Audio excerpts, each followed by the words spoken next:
তিনবার পাঠা লাগানোর পরেও বাচ্চা হচ্ছে না ছাগলের, এই নিয়ে তর্কে জড়ালেন পাঠার সর্দানির সাথে। আসলে ভাই, আপনার ছাগলের বাচ্চা হচ্ছে না 3বার পাঠা লাগানোর পরেও, এই বিষয়ে আপনি কি বলতে চান? এই বিষয়ে আর কি বলবো, হের পারা শক্তি নাই, একমাত্র আমার ছাগলের আমি পশু মেডিকেলে নিয়ে গেছি, নিয়ে যাই ডাক্তার দিয়েছি, ছাগল সম্পূর্ণ সুস্থ আছে। এর আগেও বাচ্চা হয়েছে কয়েকবার, এখন তিনবার দেহানি পরেও বাচ্চা কেন হবো না? এদিকে আমার পানি দোষ দিলে হবো? তার মানে আপনি বলতে চাচ্ছেন আপনার ছাগলের সমস্যা না, হের পাড়া হয়েছে হিজলা কাপুরুষ। এর পাড়া ঠিক মতো মাজা নিয়ে নড়া পাই না, খালি মুড়া হলে হবো, শক্তি লাগবে মাজা। আপু, ওনার বক্তব্য হিসেবে শুনলাম আপনার পাঠা নাকি হিজলা, এটা কি সত্য?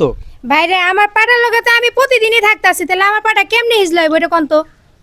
আপনি আপনার পাঠার সঙ্গে প্রতিনিয়ত থাকতেছেন, তাহলে এক মাথা নষ্ট হইছে না গাই? তুই হিজলা, তোর বাপ হিজলা, তোর 14 গোষ্ঠী হিজলা। আরে বাবি, এইটাই তো সমস্যা। থামো, এখন তো বুঝতে পারছেন নাই, কিন্তু একবারে ক্লিয়ার। হ্যাঁ, যে কইলো যে আমার পাড়া হিজলা হবো, আমার পাড়ার লগে দৈনিক খাই, তারা সারা রাত মনে পাড়ার লগে খায়। আসলে ঘটনাটা জর্জরিত দর্শক। আচ্ছা ভাই, আপনি মূলত কি? আমার নাম হাসনাত, এই এলাকাতে ছোটখাটো বিচার করে থাকি আমি। আচ্ছা, আপনি এই যে পাঠা এবং ছাগল নিয়ে কি বিচার, মানে এটার রায় দিবেন কি? আসলে ওরা আমাকে ডাকার আগে মানে মারামারি একসুপ হয়ে গেছে তাদের মধ্যে।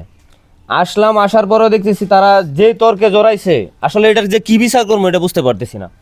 দেখেন, এই পাটাটা নাকি 3 মাস ধরে তারা বীজ দিতেছে, এটা গর্ভে বাচ্চা আসতেছে না।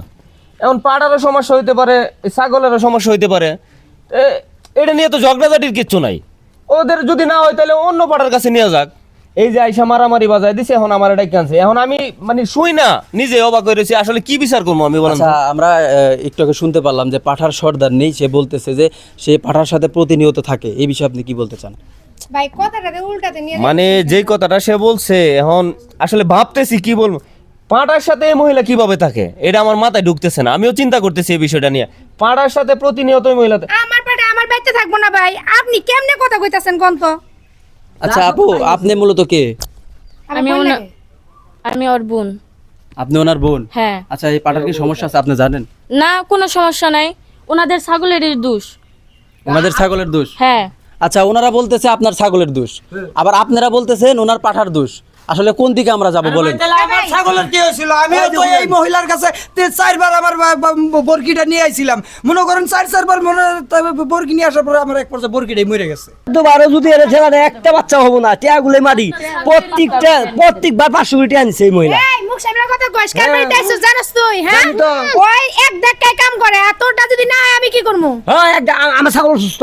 হ্যাঁ, তোর সাথে সমস্যা আছে। এক ডাকায় কাম করে, তাহলে কাম হইলো না কেন লেগা? 5টা মাস ধরে ঘুরতাছে, 5টা মাস ধরে কাহিনী না একটা। আর ও তো অনেক ছাগল আছে।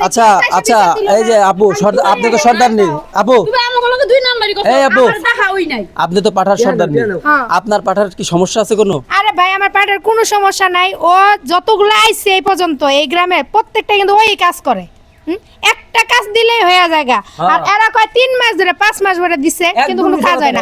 আমি কইতাছি তুমি ডাক্তার দেখাও। পুরো খালি দেন, পেট পুরো খালি দেখছেন, বললই না। এর পাড়া উড়ে না, জোর করে বাইতে লাগে। ভালো মন্দ খাওয়াইবো ওই পাড়ারে, বুঝছেন? কিছু কইতাছি না রে, তো করে কিচ্ছু কইতাছি না। কি কইবো?